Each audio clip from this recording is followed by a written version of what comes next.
So, all right. In 3, 2, 1, gentlemen, we are up.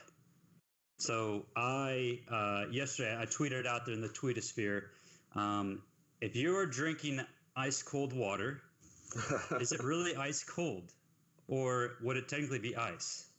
Gentlemen, questions? Well, I already know the answer, so I feel like I'd be cheating. Yeah, I'm a science nerd, and so I actually know the answer to this. So yes, you can have ice cold water that's still in a liquid state until it's acted upon by some kind of kinetic force. Ladies and gentlemen, there is your answer. Thank you so much. So tonight, episode 10 of the Coalition Cast. Of course, I am accompanied by my bearded brother Keith. Keith, how you doing, man? Great. How are you doing? Good. I cannot complain. And by the way, I just want to put a little disclaimer out there. The D&D Coalition does not show any favoritism towards people with beards. I've noticed it's been a little bit of a trend lately, but we welcome people of all shapes, sizes, sexes, beards, no beards, whatnot, what have you. But tonight we are accompanied by a very special guest. He is the mastermind behind the Endless Bag of Dice. He is the creator of the Deck of Many Things, or the Deck of Stories. Deck of Stories. Correct? Yeah. Dungeon Master Extraordinaire, the OG pioneer of the game hooks that you know and love, and I know you've seen him out there on Instagram, Facebook, etc. Jason Russell. Jason, how you doing, man? Doing good. How are you guys? Doing really well. Excited to have this conversation. Jason, I know me too. We've talked at length a bit, and Keith, obviously, I've been good friends for a while. Mm-hmm. But it's always fun to bring minds together that are just people I look up to. So excited to have you both on here with me. Yeah, absolutely. So, Jason, I just mentioned a couple things, but I wanted to kind of give you a chance to introduce yourself and just really what you're all about. Well, I'm Jason from Critical Dice, and Critical Dice has a singular goal, which is to provide resources that help you have more fun around your table. And it's as simple as that. And the thing that I think I'm probably most known for, like you said, is making the game hooks on Instagram, and which are like 1 or 2 sentence story starters that you can use for inspiration for your game, or use to create an entire campaign from scratch in just a few minutes. And then I make dice and decks of cards and just a ton of stuff. I just, wanted to be a resource for people as they're coming back to the game or coming to the game for the very first time, so they can have a lot of fun playing D&D. Yeah. You seem to do a great job at it, and I was kind of curious with the whole game hooks. Is what sparked that when you first started doing it? Well, honestly, it's all my kids' fault. I had a friend whose son had used his Christmas money to buy the starter set, and he hit me up on text and was like, "Hey, nerd, do you know how to play this?" And I'm like, "Oh yes, it's about to get real."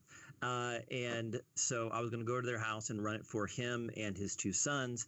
And my kids were like, "Well, why can't we come?" I was like, "Well, I don't know. They were pretty young at the time, maybe 9 and 11, a little younger maybe." And I was like, "I don't know if you guys really enjoy it or not." And so I said, "Well, let's try this." And so I just kind of talked them through a story based on the cover of the Red Box, with the lizard people and the statue of Moloch with the burning brazier and the diamond eye, the gem eyes, and the guys trying to steal it out of there. And so I kind of ran them through that and had them roll some dice, but it kind of made like a 50-50 chance thing. And they kind of went through the whole thing and they were victorious. And I was like, "All right, and that's it." They're like, "What do you mean that's it? Like, what happens next?" And I was like, "All right, you're ready." And so they got to play and made their very first characters from that starter set.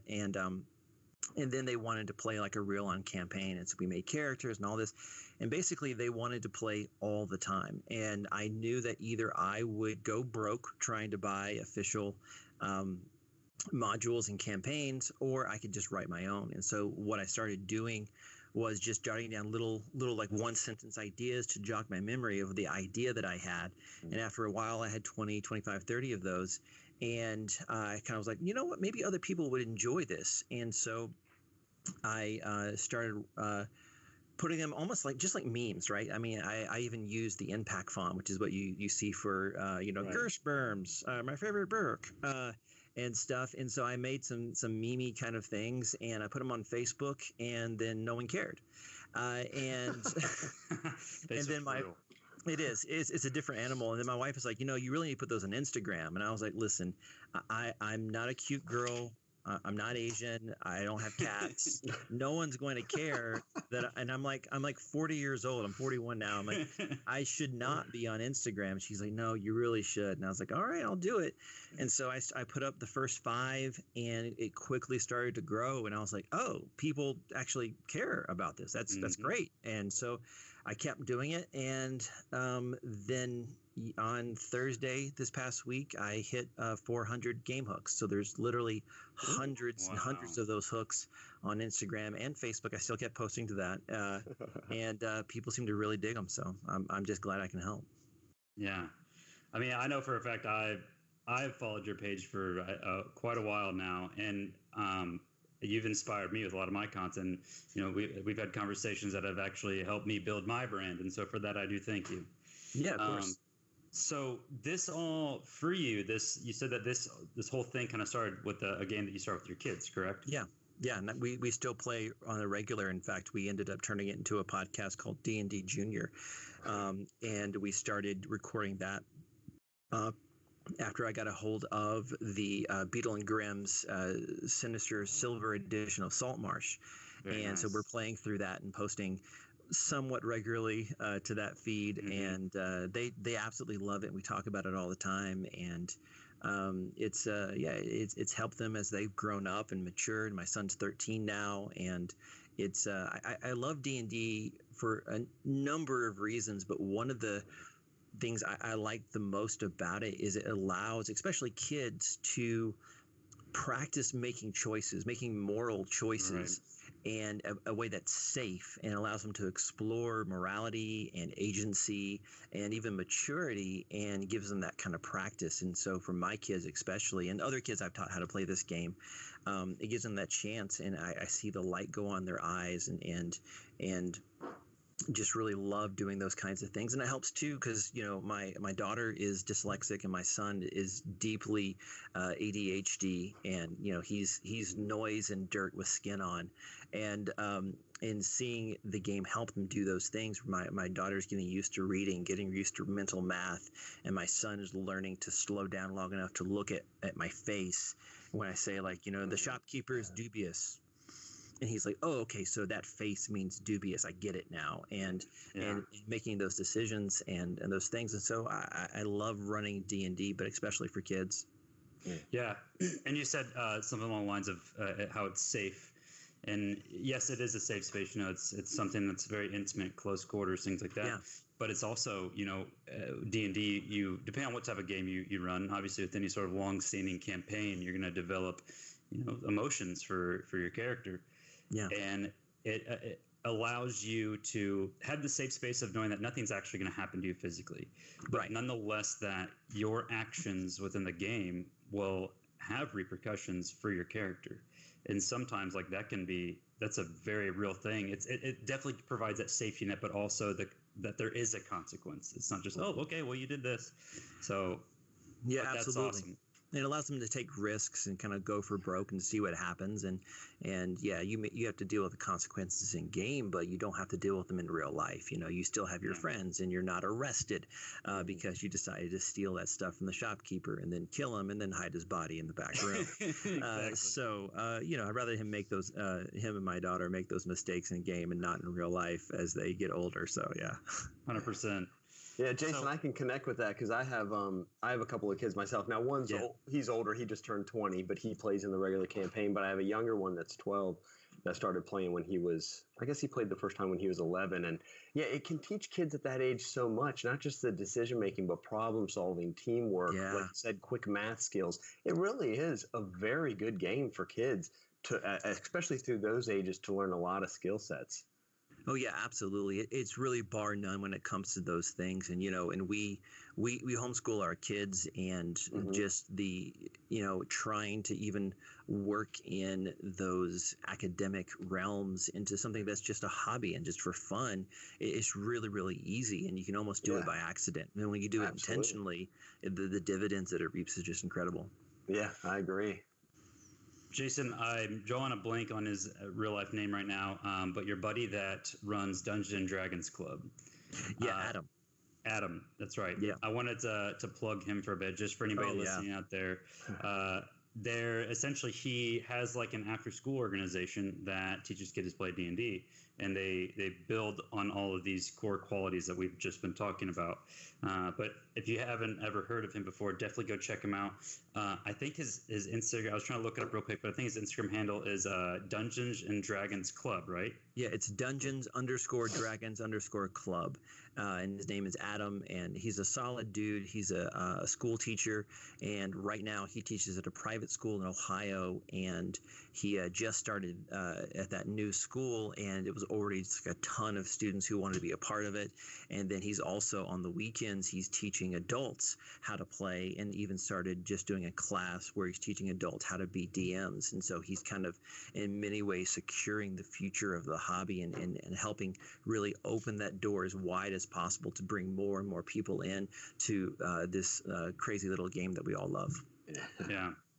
So if any of you guys are teachers out there and you're looking for a way to like get started, potentially in some sort of after school program, he's definitely a guy to talk to. Yeah, absolutely. Super genuine guy. I actually would love to bring him on the show sometime. Oh, you definitely should. Yeah.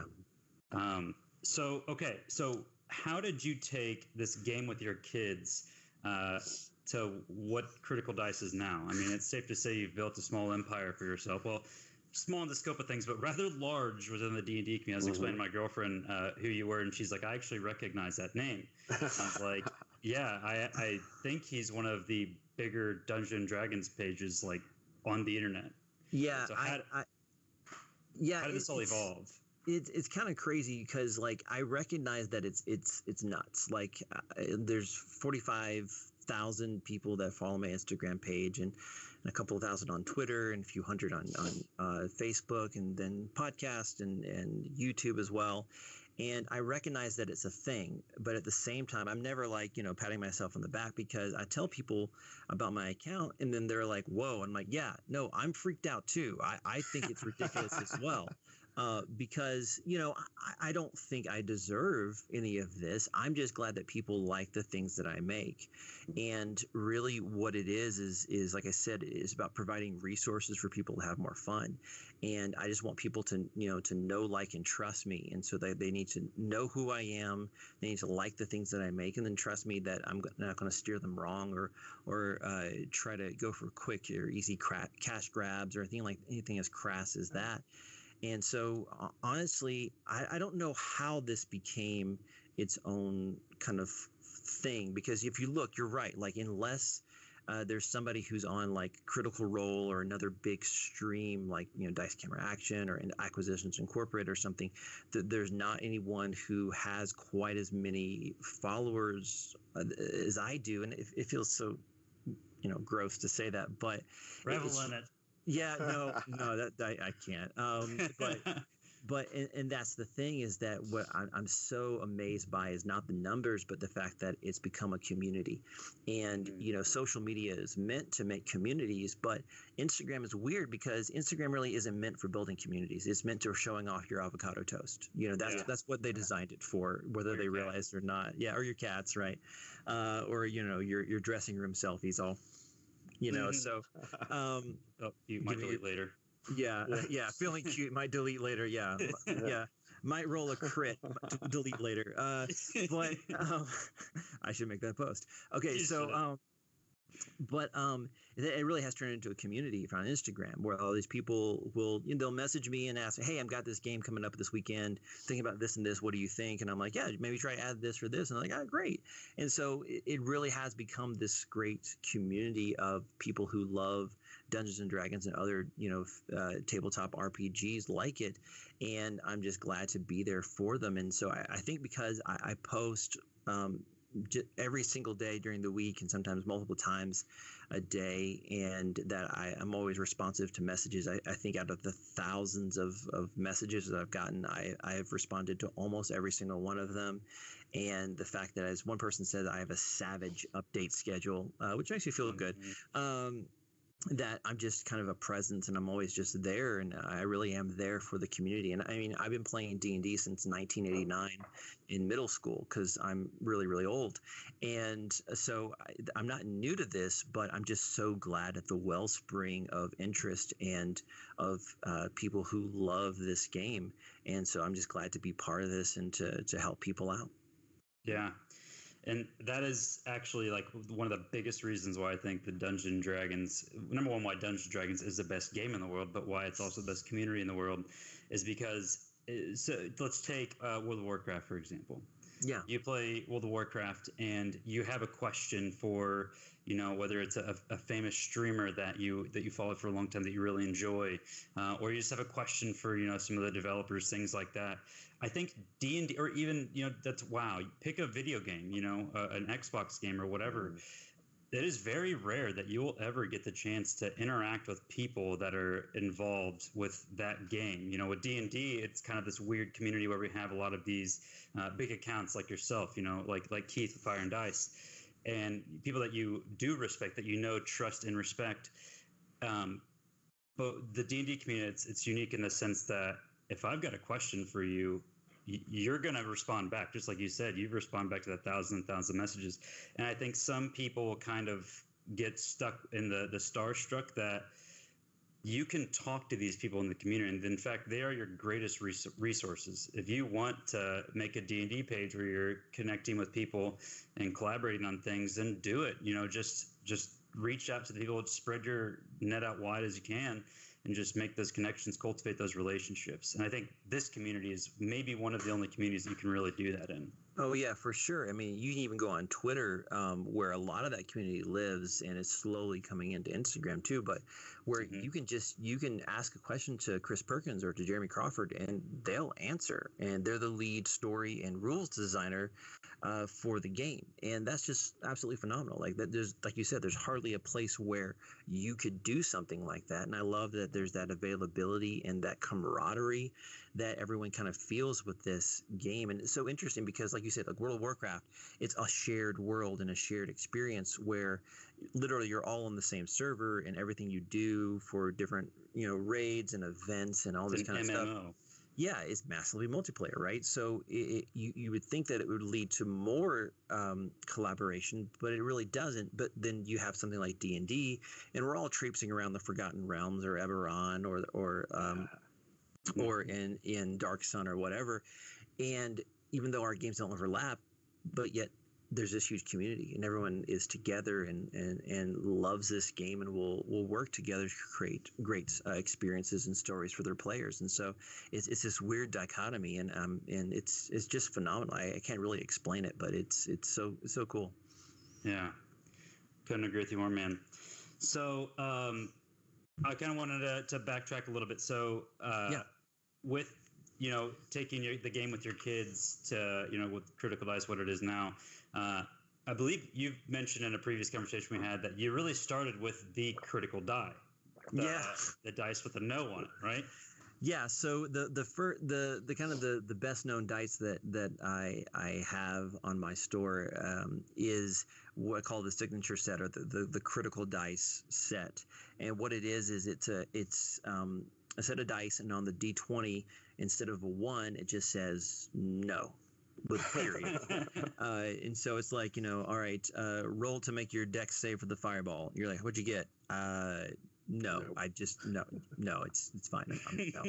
No. Because I love that, because I remember watching, you know, the kind of the granddaddy of all the live play podcast, which is Acquisitions Incorporated, and Jerry Holkins from Penny Arcade, Tycho Brahe, Omen Drawn. When he rolls, he's got a terrible propensity for rolling ones, and the table and the larger room explodes when he fails. And I just like loved that moment, that creates that, it doesn't have to be a nat 20 or a great role-playing moment to create a memory. And so even failing has this great memory. I was like, man, I'd love to capture that in a bottle if I could. And I was like, that'd be really funny to turn the one into an experience, just to have it say no. And I was like, that's really great, because and I could call them critical dice, because dice are critical to the game, but also because these dice are critical of you. It's almost like the dice is judging you, like, no, you failed, man. Just give up now. Go home. Take your Mountain Dew and go home. And I was like, oh, that's great. And so I made those, and I had those. I worked with a factory overseas and had those made specifications, and I put them on Amazon at first, and then later my own store. And people absolutely love them, and they're helping to create these memories of failure, of failing in style, as it were, for a lot of tables. In fact, a friend of mine, Matt Rauscher of Pickle Dragon, I think everybody knows him. They use those at their table at his little basement dungeon at home. And every time they roll a 1, the players now have a tradition where they're like, thanks, Critical Dice. And I'm like, I am so honored to be part of your failure. I'm so thrilled to be right there for you. That's awesome. I love it. So with obviously the Critical Dice and everything kind of becoming a brand and evolving into somewhat of a business, it's safe to say that you've established part of your livelihood, what you do for a living, on D&D. Yeah, pretty much. Go ahead. No, I mean, it's true. Because a lot of people don't know this, but Critical Dice is just me, my computer, my phone, and my family. Yeah. And so it's not this giant corporation. And it's funny because I still get messages from people that are like, hey, Critical Dice crew. And I'm all, you mean me?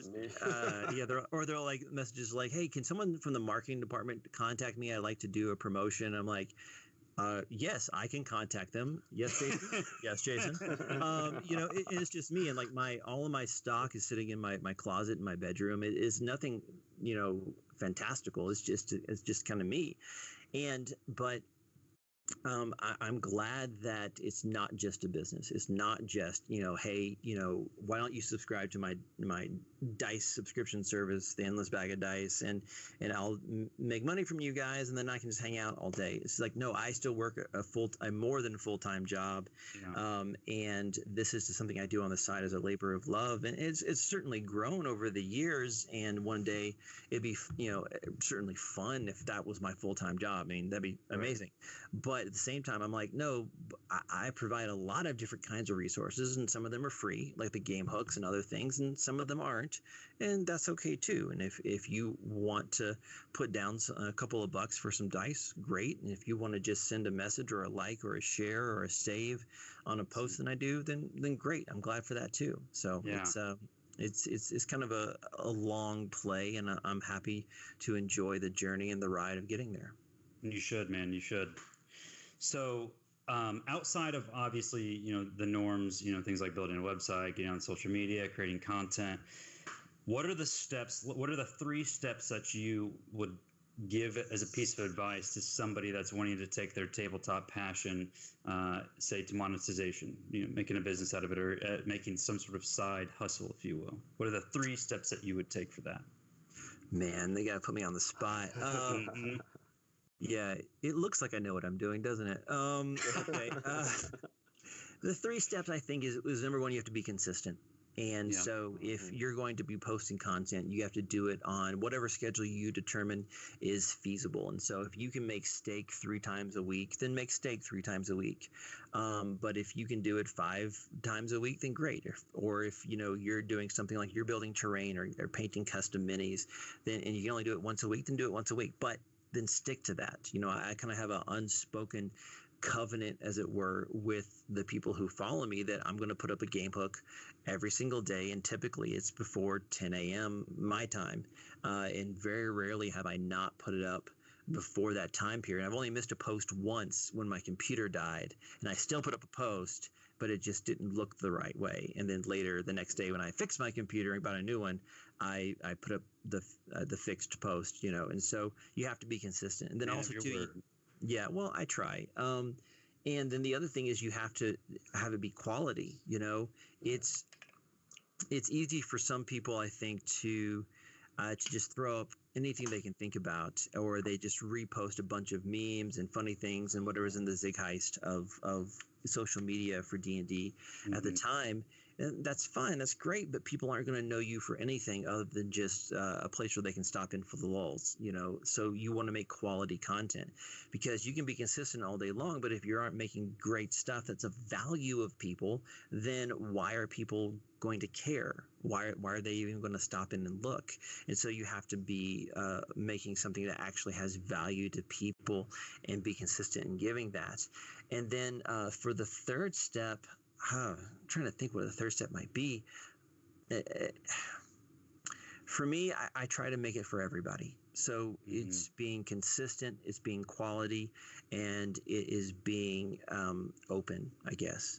And that's why when people message me, I try to always get back to them. And when I do my posts, I'm always really conscious and careful about the things I post. Like, I know, swears or crass concepts don't offend everybody, but they offend some. And also, my kids look at my posts. I don't want to be one way at home and a different way online. And so I try to be genuine, and I try to be create content that's going to be for anyone and for everyone. Not everyone's going to like it, but it's there if you want it. And so you try to be inclusive in that way. And so I always I look at the pictures that I pull, and I try to always tag the original artist and that kind of stuff. But if I have a picture between one that I like and one that where someone is kind of scantily clad, I'm like, you know what, I'll just do the other one, because who knows who's going to look at this. And it served me really, really well. And so I've had people from, high school students to the old grognards from the 70s, and they're all liking my stuff and enjoying it. And I'm like, well, great. Then that didn't cost me anything. I just try to make some conscious choices. And so I think that the big two is being consistent, having quality stuff, and then being authentic and being truly who you are, and not trying to this is the trend now, so I'm going to be like this. No. Yeah. Be yourself, and then share that with the world. And some people like it, some people want, and just go on with that. Yeah. No, I definitely think that's all three of those things I think are applicable to really any aspect of business, life, relationships. So I would 100% agree with all those. Yeah. Keith, is there anything that you would add to that line? Well, a couple things I would add, just to throw something different. The consistency is a huge thing with me, and I can see on Jason's page, he has it scheduled on what you can expect each day, and I kind of have those theme days as well, and I think that does help. But the one thing is kind of ties into what you were saying about being genuine is and giving back to people and just communicating with people, because they do love. I do see that a lot of people, when they reach out, they do love the fact that when you comment back or when you reply to their DM, it makes them feel involved, and they're getting that feedback, and that just encourages more communication within the whole community. And I think that's a huge thing. The other thing I would say is, oh God, I had it on my mind and it just slipped. That's why I keep the old pen and paper over here. I know. I should probably take notes. But yeah, go ahead. If it comes to me, I'll say it. Yeah, if it does come back, send it out there. So, Jason, you've used the term creative solution with me in our conversation several times, and I think you even mentioned something in the email you sent me about creative solutions. So, obviously, we all know what the word creative means. We all know what the word solution means. But how would you define creative solution in a D&D setting, whether it's a solution for a dungeon master or for a player? I don't remember what I told you before. Creative solutions is just, it's basically not falling into the fallacy that there's only one way to do things, and that there's always another way. There's always a non-traditional path to achieving your goal. And so when you're playing in a role-playing game, don't fall into the two-option fallacy. We all know that scene in Empire Strikes Back on Bespin City, and basically Vader is offering Luke the choice of join me or die, and he's presenting it as though those are the only two options, and that's not true. There is another option. You could just drop down and then get rescued by the Millennium Falcon. But so there's always these other options, and anytime I always encourage other DMs and even players too, when they feel like there's only two ways, either of direct fight or surrender or whatever the two options that seem most obvious, when you feel trapped, that should be your signal that, oh, okay, I feel trapped, therefore there must be another way. There must be another path out of this that I haven't considered. What's the dumbest thing I could do, or the most crazy thing I could do? And maybe that's not it, but maybe it's going to lead to the idea. It's almost like Firefly, right? If you can't do something smart, do something stupid. So there's always these other ideas, of what you can do, and there's always another path that's not apparently obvious. And honestly, my daughter is really, really good at that. She's always the one who is thinking of the off-the-wall solutions, and it's mostly because she hasn't been exposed to enough traditional media to know this is what you're supposed to do in this situation. Right. And so we were going through, for example, the Secret of Salt Marsh, and they were in the creepy haunted house, and they find this old bottle of wine called the Jaunty Unicorn. And the DM description in the book says that it's prized because of its rarity, not because of its vintage, and that it's way, way too sweet. And it's possible to open the bottle and to determine that. And so they do that, and they're kids. They're not going to be like, they have no desire to like walk through the dungeon sipping wine. I've raised them right. It's 11 and 13-year-olds, and they're like, yeah, it's way too sweet. It smells just sickeningly sweet. And they're like, oh, okay. And so she decides later in the adventure, when she comes up against the wizard who's kind of behind everything, I'm trying not to spoil stuff, she decides that she's going to, as her character who's a rogue, she's going to pull out a goblet, pour him a glass of Jaunty Unicorn, and go, cheers! And I'm like, I have the guy go, what? I don't, what are you talking about? And then she's like, sneak attack. I'm like, oh my gosh, yes. Oh, dang. You absolutely, she is definitely surprised.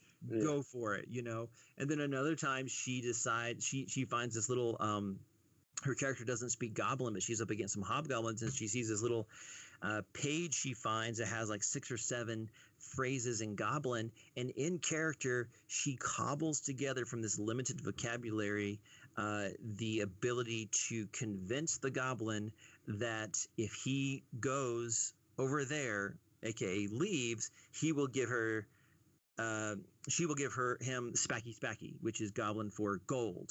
And she holds up 2 Spacky. She's like, Spacky. He's like, Spacky. She's all, Spacky. And she gives him 3 gold, and he just leaves the fight. And I'm all, you are the best. Who raised you? Oh, I did, right? Yeah. That's awesome. There's always another path. I don't know if that's what you were looking for, man. That's exactly what I was looking for. Yeah. And that's the beauty of D&D, is you can present a scenario while going through a campaign to 6 different players, and they can all have 6 different answers or directions on where they want to take it. And that's one thing that really makes it great, and a great way of, to tell stories. Yeah, and it challenges you as a DM as well when they do something. Absolutely. You're like, I did not plan for this, but you have to look at their intention and what they're kind of feeling the situation out, and you're like, okay, I see how I can make this creative solution a rewarding experience for them. And so you just have to stay on your toes and go for it. One of the ways I look at being a DM is that it's like being a referee in hockey, right? They're the best skater on the entire ice because they're skating just as fast as everybody else, watching all the plays, watching where the puck is, but they're doing it skating backwards the entire time. And so as a DM, I feel like sometimes that's what you have to do. You have to skate backwards just as fast as all these other people at the table to adjudicate everything that's happening. And so it's you have to just be ready and willing to keep things rolling. Yeah. Absolutely. Did I freeze on the camera? Yes. You did. Awesome. I'm gonna give me 1 second. I'm gonna fix that. And we're back. All right. So, gentlemen, I have a little bit of an exercise for you. Oh, okay. So, what I want you all to do is grab your handy dandy phone devices, and I want you to go to this interesting account. It's called Critical Dice. Critical Dice. So go ahead and pull him up. Swell guy. I think I've heard of that guy. Yeah. Let's make sure I'm following him. Yeah. So of course I am. So everybody, do you have a D20 near you? I do. Just a standard 20-sided dice. Jason keeps a dice tucked in his cheek like a chipmunk at all times. So what I want to do is let's do a little bit of a DM exercise. So essentially, we're going to roll initiative, and the person that rolls the highest is the first person to ask the next person. So you are going to go through, choose a random plot hook. If you can, save it, take a screenshot or whatever, because I like to show everybody else. But I want you to choose a random plot hook. I want you to read the plot hook to the person that's up, create some sort of small scenario, and the person is going to come up with some sort of creative solution for that plot hook. Okay. I think I might have a slight advantage on this. I don't know. Maybe. Possibly. You might. So what we're all going to do is go ahead and roll initiative. And I want you to use your initiative modifier, just to make this interesting. Take your age and divide it by 10. And just round up. Jeez. Round up? Yes. Okay, then I got a 15 total. 13. 15. I rolled poorly because I know my initiative modifier is higher than all of y'all. I rolled. No, I don't think so. I got you. I actually rolled a 14. So we got 15, 14, 13. So I got the lowest? Yeah, you got the lowest. Oh, awesome. Great. So, Keith, you are up first. So I want you to go to Jason's profile. I got just do a quick scroll through, select one at random, go deep. Yeah, go really scroll down, man. Get into some of these old ones here. Yeah. And then all right. I think read it out loud and create some sort of interesting hook. Keep it short. Oh, I'm creating one off the one I read. Correct. So you're creating the problem, and I'm going to come up with the creative solution. I got you. So I picked up game hook number 313, which is the valley is blocked. A tribe demands you pass tests to prove your worth before entering. All right. So what are the tests, DM?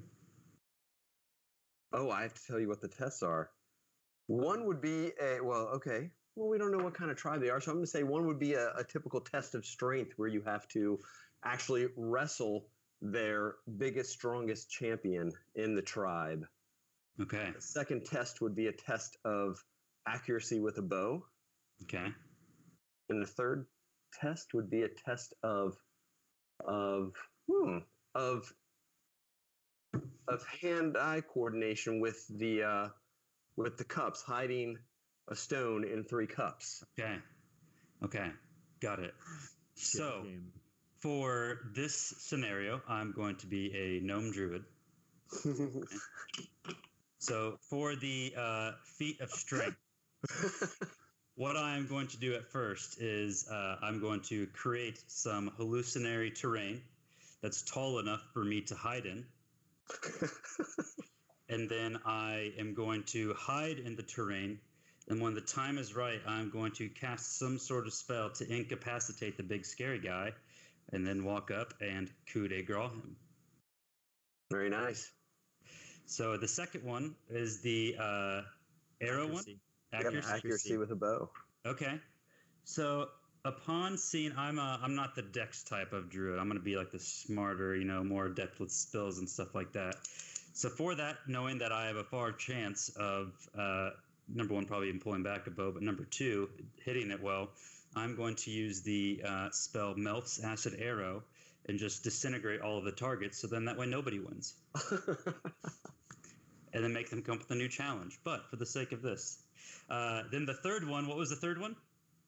The skill with finding the stone under the 3 cups, which one they actually placed it under. Ah, yes. So What I would do, I have an idea. Yeah. Is there anything you want to throw in there to sweeten the pot? You're a gnome, man. Yeah. A gnome. I know. Why am I drawing a blank on this one?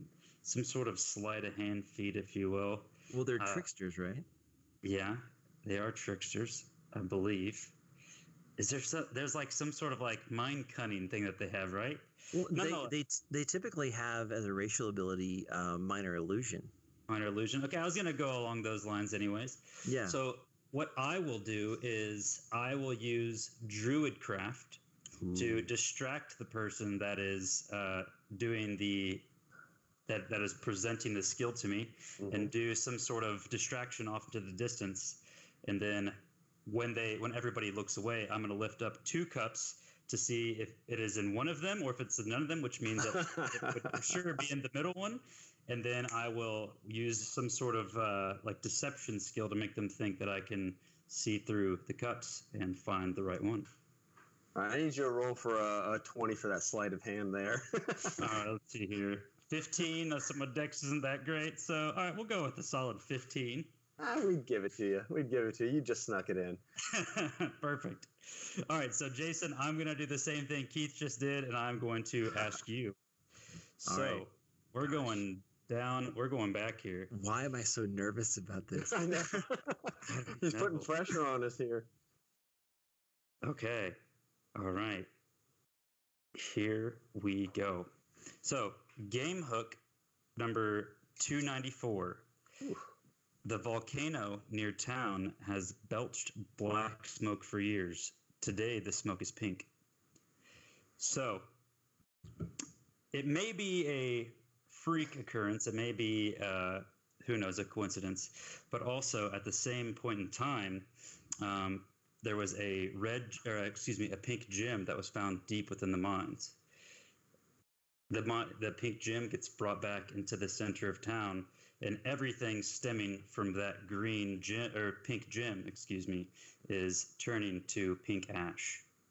So, how would you solve this issue? Well, as a halfling wizard, I would know that the gem is the key, and it probably has to be returned to its original location in order to stop all of this hubbub that's happening, and who knows what else will develop. And so what I'll do is I will sneak in during the night under cover of darkness with liberal applications of the lucky trait. And what I'll do is I'll cast Reduce Enlarge to make the gem small enough to steal and take, and then use Dimensional Door to get out of town as quickly as I can and return it to its proper location. Very good. Very good. Nice, very nice. I like that. Okay. Do me a favor and roll a stealth check for me, just for funsies. Let's see if you roll the critical one. Do I get to add my age to it as well? Sure. Yeah, we'll use that modifier. Sure. 12. 12. Okay, it's over 10. Low DC. Yeah, I'll give it to you. Why not? You need it every year on that one. Oh, for sure. I'm totally rounding up everything there. Okay, so then this is for you, Keith, right? Yes. Unfortunately, yes. All right. I feel like I'm going to fail. No, you've got this. It's amazing. All right, game hook 208. 208. While guests at court, your party's paladin receives a vision from their god. They must kill the king. Oh, crap. Your face is like, what did you do? Like how do I do this? So the paladin, his god is commanding him to kill the king. Yeah, he receives a vision from his god saying the king has to die. Now, there's a lot of ways to take this. Well, so I'm going to let you kind of adjudicate this as you see fit. Well, the first thing I'd probably do is roll insight and make sure this paladin is telling the truth. And if I understand that he is, then I imagine we would have to devise quite a plan to do that. We're talking the king of this entire area. Yes, and you're at court, so you're there. You have access. We have access at that time, but I don't know if we would have enough time to plan it out. I would say we'd have to actually just take that time to kind of scope out the place, see what type of guards they have, see what type of layout the castle has, and actually try and come back at a later time to do it with that information. Maybe try and get some intel and do that type of stuff, depending on how big a party we have, what type of talents we have. But that's probably the route I'd take. I'd play it safe and actually just get the information first, scope out the place, and then try and come back at a later time. Excellent. So roll me a perception check to make sure you find a way to get back into the castle. Do I have the age modifier? Oh, absolutely. I love this so much. A 16, so that would give me a 21. Hey, nice! Yay! There you go. Very good, very good. Congratulations, you do it. You find a disused well that has been dried up that allows access from some of the lower lands outside town to have access back into the castle interior. You know, the funny thing is that hook you just gave me, we played in a one-shot just the other week where one of the guys in my group ran it. We couldn't get the whole main crew together, and he had it where the plot was to assassinate the king, the queen, and the prince. All three of them. Oh my gosh. Wow, just this the whole sweep. Wow. Yeah, it was more than a one-shot. It's already turned into 2 sessions and going into more. Nice. Amazing. It wasn't quite that easy. I love it. Yeah, no, it never is. Regicide is always harder than you think. Take that to the bank, kids. Definitely. Amen. That's awesome. Then Keith. Sorry, Yes, Jason. sir. I had a twinge of inspiration. So you finally get into the Keith chambers, and you find out rather than the king, you find all of his garb, all of his clothes. But rather than the king, you find a doppelganger in his chambers instead. What would you do then? A doppelganger. Quick thinking, I would have to kill him. Hey, Take him murder out. hobos. That's what absolutely. D&D is all about. If it's a doppelganger, we're going to kill him, and then of course we're going to probably maybe use one of the guys in the party to disguise self wearing the king's clothes, and possibly see if we can use that to our advantage somehow. Yeah. I love it. When in doubt, dagger, dagger, dagger. Exactly. Yeah. So right there, that was a perfect example of, we could have taken those and exploited those and probably came up with some sort of one-shot session with minimal to little preparation. So, and that is one thing I love about D&D is that there's so many, it takes all kinds, right? Yeah. So, Keith, I want to get your feedback on this as well. But Jason, what do you think? So you as a DM, facilitating a game, what are some qualities that your players might possess, whether it's they're a linguist or whether they're very talented, instruments, or maybe they can rhyme really well, it was outright funny. What are some qualities that you see within players that you've had the experience of playing with that you really enjoy as a dungeon master? Well, so I'm running a weekly game right now on Friday evenings, and it's just a kind of a conglomeration of people I've met from different areas and walks of life. And one of the guys at the table, he actually does a side gig doing some voiceover stuff, which is great. But more than that, his kind of like secret hidden skill is that he has taken years of fencing. And so he actually knows how to sword fight, and specifically 15th and 16th century German sword fighting. Like, I'm just like, what? And so I'm like, wow, that's amazing. So he's playing a paladin, and he's layering all this stuff, and the way he describes his sword and the movements, it's just so like everyone at the table is just like, yeah, then what happens, And so it's absolutely phenomenal. And then I've got another guy. It's so funny. There's this great contrast where he's a computer programmer, and he makes websites for a small company here in New Mexico. But what he does is he plays barbarians, because he's like, I come to play to relax and to hang out, and I don't want to have to think hard. So I'm going to play a barbarian who doesn't think hard. But instead of railroading the party or causing chaos, he just does the most simple thing and is always helping the story move along, because he's just like, well, no, if there's a thing on the pedestal like Indiana Jones that we're supposed to take, I'm going to take it. Instead of trying to do the bag of sand and switch it, he just goes for it. And I'm just behind the screen yes, this is excellent. All my dreams are coming true. Pull that lever. Yeah, exactly. Wrong lever, Kronk. Sorry, I don't know. Anyway, I love that. Yes. Yeah. why do we even have that lever? So everyone brings their own thing to a game, and so I love when people kind of use their skills and their stuff to it. Like for me, so I said before that our kids are homeschooled. We're part of a kind of a co-op, and I teach in that co-op as well. And one of the classes that I teach is Latin, and so I know enough Latin. I'm not great. No one's great at Latin. It's dead. So, but because I know enough Latin, when like there's a dark hooded figure over a magic circle chanting, I'll put in real Latin phrases. Have nothing to do with it, but when I'm like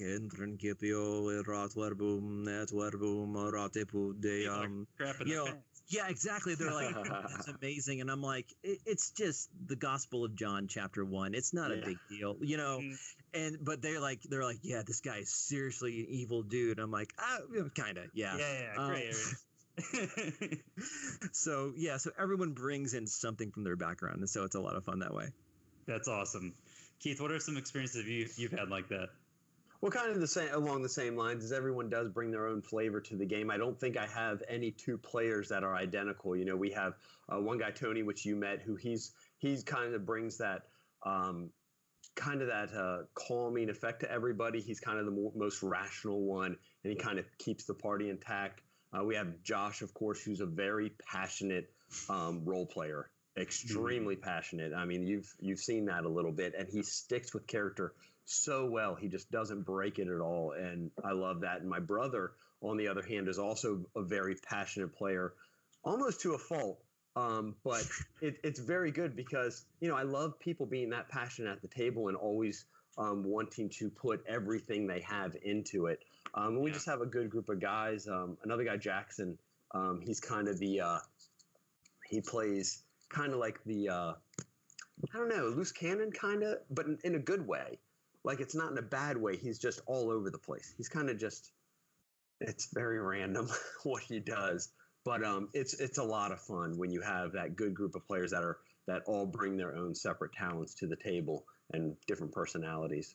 Yeah, I know what you mean, because like when you have that player who's like, if this all goes wrong, this happens, and you can count on them to make sure everything goes wrong. And if you watch any kind of movie, there's always that moment where the plan goes wrong. You make the plan, you execute the plan, you throw out the plan, and it just makes for great drama at the table, and it's just phenomenal. So yeah, you always need somebody like that, but like you said, in the right way, because there's some people who just cause chaos to cause chaos, and it derails from the story, and there's a way to bring chaos that serves the story, and it's a fine line, and so it's great that you have somebody like that. Yeah, and we have another guy, David, which I don't know if you met him, Cameron. He was at Gen Con with us.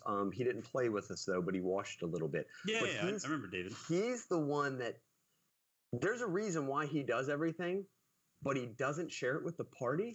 And it may look like he is causing chaos and doing possibly the most idiotic thing ever, but there's a reason for it. And it does make sense in the end on when he was trying to do it. But the fact is he doesn't usually relay that with the rest of the party. So things just can go in all different types of directions. Yeah. I personally love players like that they're rather reserved and quiet. But then when they do decide to speak or say, hey, we should do this, it's like everybody shuts up and they look at him like, okay, he's saying something that's valuable. I absolutely love that. We get a guy at our game, my home game, that's like that he doesn't really say too much, but whenever he does say something, it's like, oh my God, yeah, that's the best piece of advice that we've all heard all night. Absolutely. So I want to talk about wow factors, because I feel like you guys are both really experienced dungeon masters, and you've also played a lot of D&D. So there's always something to be said, and I think as a dungeon master, we're all, whether we'll admit it or not, we're all inherently looking for that moment at the table that just kind of like takes people's breath away. That, oh my gosh, how did he facilitate that? So I'll share with you guys one of the probably the biggest wow factor that I've ever experienced in my lifetime. So I'm sure both Keith, I know you know this. Jason, I'm not sure if you do or not, but a few years back, my brother actually lost his life to suicide, and we had it was like 12, is somewhere between 12 and 14 year long campaign, and it's how we all got started in D&D. My dad had played it way back in the day. There's a whole other story that goes on into how we came about it, but essentially my brother one day was showing me how to play D&D. My dad caught on, and he showed us that he played D&D for years and years, and so it became this big, huge thing that we always did together every other weekend. And so here we are, we had this huge, massively long campaign, and finally it's coming to a close. And like the last session, so we ended up actually, he would always reskin the old modules. So I played like all the AD&D originals, like the I6 Ravenloft, Against the Giants, things like that, but reskinned for 3.5, which is what we played. So we were actually went into the Demon Web pits and fought and killed Loth. And essentially, we had to go into her main domain to actually kill her, and which actually ended up in our demise because you don't really exit once you get into something that far. Well, as 20th level characters, what he basically did, and this actually goes back to the beginning. My character was actually a dwarf when I first started, and probably like the first or second session we ever played together, each of us kids, it was me, my two brothers, and my sister, we all had discovered a treasure trove that had a magic item, and that magic item became kind of our signature piece, if you will. And we had these items literally till the day we retired our characters. And the way that my dad orchestrated the last episode of the last session, if you will, is first it led to us saving the drow wizard that we had with us as the NPC. And we role played it out, and it was really cool. And we basically led him to a farm family that in turn raised him and had this beautiful backstory. But then the last thing that we did is he described us walking up into the entrance of a dungeon, and off into the distance we see a human ranger, a dwarf paladin, a rogue halfling, and a human cleric, which was us four. And essentially we walked into the dungeon before our former selves did, and the last thing we did was plant those magic items there for us to discover. And it was just like this moment that was just completely, it was so emotional, so powerful, but still to this day, it's like the most impactful thing I've ever experienced at a D&D table. And, I will say, fortunately enough, that was actually like about a month before my brother had passed away. So we had gotten to write the final chapter, if you will. And which is also in turn why D&D means so much to me. Mm-hmm. But in sharing that, I wanted to ask you guys, because I feel like questions like these can both inspire players, but also inspire dungeon masters to become better DMs, people to become better players. But what are some of the wow factors that maybe you've experienced personally, that maybe you've done that you've really taken a lot of pride in, or something that you've watched another player, another dungeon master do for you that you've really just been taken back by? Well, first of all, thanks for sharing that, Cameron. And that's incredibly powerful. And I know that can't be easy to share. And I'm honestly, man, I'm really sorry for your loss. But I'm glad that you'll always have those memories around the table for the rest of your life with your family and with your siblings. Because that's the thing, is that when we play a game like this, we're creating memories. We're creating connections with people, whether we realize it or not. And that is probably the greatest secret of Dungeons and Dragons. And when you have those emotionally poignant moments, it hits you, it hits you right in the feels. It hits you especially hard, more than any video game could, or really anything else, because it's an abstraction of yourself. You're playing an extension or a version of yourself, no matter what you do. Even if you're trying to play against type, you're still, there's the element of you in there. The game that I'm playing right now, it's just in the beginning stages, but the characters that I have them do their backstories by answering the 3 questions. And I don't know if you guys know the 3 questions, but there's a really great Dungeon Master tool that you give to new players. And the 3 questions are, what is your secret reason for joining the party? Who have you wronged? And what would you kill to know? And by asking my 6 players those 3 questions, they've created these elaborate and amazing backstories that are way longer than I thought they would be. Like, it's almost a trope that characters create, tortured and extended backstories. But these were like so well thought out because I had asked them these questions. They got to thinking and even made them better than they originally had done. Even one guy sent it to me in first person, and I was just like, what? This is great. And so I've been able to weave these things into the story. And so I've got one player in particular where he thinks that he's pretty sure that he and his family are the last of his kind. And he'll probably watch this, and so will the other players, so I'm not going to go further than that, but he thinks that he's the last of his kind. And in the last session just a few days ago, they enter this tower, which is basically a giant, what's it called? It's a thing that measures time that has sand going through it. Hourglass. Yeah, I don't know why my brain farted. And it's a giant hourglass, and it's kind of encapsulated in this time bubble. And so going in it, there's all these weird like time dilation effects happening and stuff. And as they go up, they find a circle, imagine a circle on the floor. And as they enter it, they see future versions of themselves. And I describe it based on what I know their ultimate goals are. And they're all like kind of weirded out. And they're like, wow, that's amazing. And then this one guy, after they all leave the room, he goes back in and steps in it by himself. And he comes face to face with his future self. And he's like, hello? And the other him kind of like looks around through the sand and says, you're not alone, and then disappears. And the guy's just like, wait, what does that mean? And at first he was thinking, that it was a warning that they're not alone in the tower. And then later it dawns on him. He's like, oh, I'm not alone. There's more out. Wait, what? And like now he's like, well, how long do I have to wait to find that out? And is this a self-fulfilling prophecy? Is this the same timeline? I don't even know. And so he's like haunted a little bit for the rest of the session.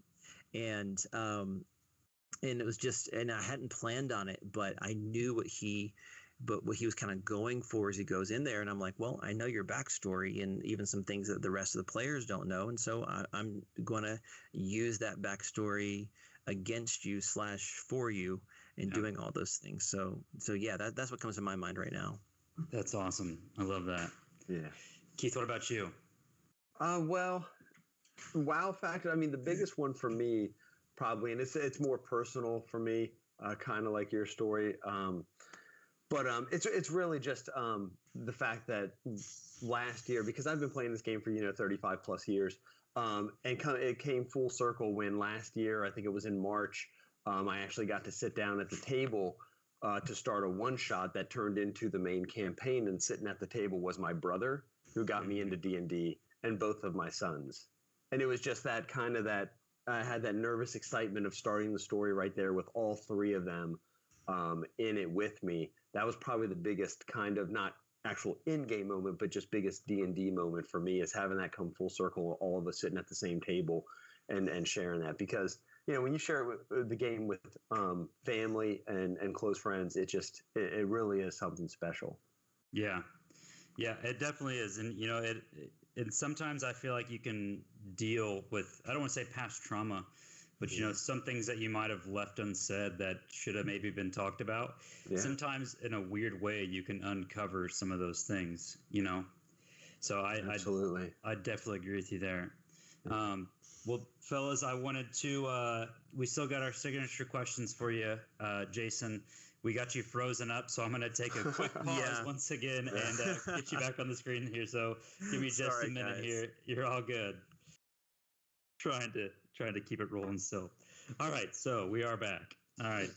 So, Jason, we got some sign-off questions for you. Keith, I'll let you go ahead and go first, my friend. Thank you, sir. So my question basically is pretty simple. What is the favorite PC you've ever used? So my favorite PC I've ever used is probably my PC from college, 2nd edition. And it was a human wizard named Jonas, based on the Weezer song In the Garage, where he starts off with Not in the garage. It's the Jonas song. It's My Name is Jonas. Yeah. And so I was just like, that's the best song that'll ever be made. This is perfect. And so my character's name was Jonas. And it was me fumbling around the first time as a mostly thinking adult and doing the best that I could with the second edition rules. And that is, we play. My DM was my roommate, and we played multiple times a week. And it's still fond memories for me. Do you remember what level you got him up to? Oh, in the teens, high teens really? for sure. Okay. Yeah, Okay. we played a lot, and I survived first level. So after that, the survival rate goes way up. Yeah. What was the? I'm sorry, I might have missed it. What was the class and race? Oh, human wizard. Human wizard. Okay, very interesting. That's a feat right there to survive first level as a human wizard. And he took us to the ringer. He took us through the Forgotten Realms. He took us through Barovia, through Ravenloft, through Spelljammer, and he took us through Dark Sun. Like, he was just like, I'm going to show you everything, and he did. He did a great job. Dark Sun. Why? I'm unfamiliar with Dark Sun. What is that? Dark Sun is a planet, a fantasy post-apocalyptic planet with an unyielding sun. I think maybe he skinned it some, but basically one side is desert and sun, the other side is ice cold and dark. A little band of reprieve around the middle, full of psionicysts and thrycreen and weird stuff, and no water, low magic, and not a lot of metal, and all this kind of crazy stuff. It's pretty fun. I know there's a lot of people who are hoping the next kind of big step from Wizards of the Coast is going to be something like Sigil, which is the multiverse, or Spelljammer, which is also the multiverse, or something like Dark Sun. So, honestly, I agree. I wish they would do Dark Sun. It'd be awesome. That would be cool. That sounds pretty cool. So I got a question for you. So if you had to whether have somebody as a player play with somebody or have them DM for you, past, present, or future, who would it be? And what role would they fill? So it could be someone that's alive, somebody that maybe died way back, maybe somebody that's not born yet. Who would you choose, and what role would they fill? So, so I feel like the go-to answer is probably Gygax, but he would kill my character, so I'm not going to say Gygax. I'm always interested in those guys from back in the day who are from the original idea. You know what? I'm going to go with the dark horse and say Arneson, who is the other guy who helped create D&D, who didn't have – he basically – yeah, he's the Waz in this scenario. That's well put. He seems like he was largely like the creative and narrative thing, whereas Gygax is really systematizing everything and writing. I mean, even Gygax said that he couldn't write a cogent rule system to save his life about Arneson, and so. I would say Arneson. I'd love for him to weave a story for me and a group of players and be the dungeon master. I think that'd be really interesting because he doesn't get a lot of focus or a lot of press. But he is definitely one of the creative geniuses around this game, and so I think that'd be a lot of fun. This might be a really dumb question, but is he still alive? No, I think he passed away either just before or just after Gygax. I'm pretty sure he's passed on. I gotcha. Yeah, myself, I'm actually somewhat unfamiliar with him too. But from what I've understood, he kind of has that like Mike Merle's style of DMing. Yeah. Like I absolutely love watching Mike Merle's because he's not very, and you guys might have different opinions on, but I personally think he's very animated in the sense that he's not going to, be the best voice actor or, have like the best, body language for things. But the way he does it is so intriguing because he'll let you get away with things, but there's always a yes and or a but this. And I've always admired him for that. I think it's awesome how he kind of cultivates. He's got good improv skills, right? Oh yeah. The yes and. Yeah. So guys, thank you so much for coming on. Jason, you're an absolutely awesome dude, and thanks, guys.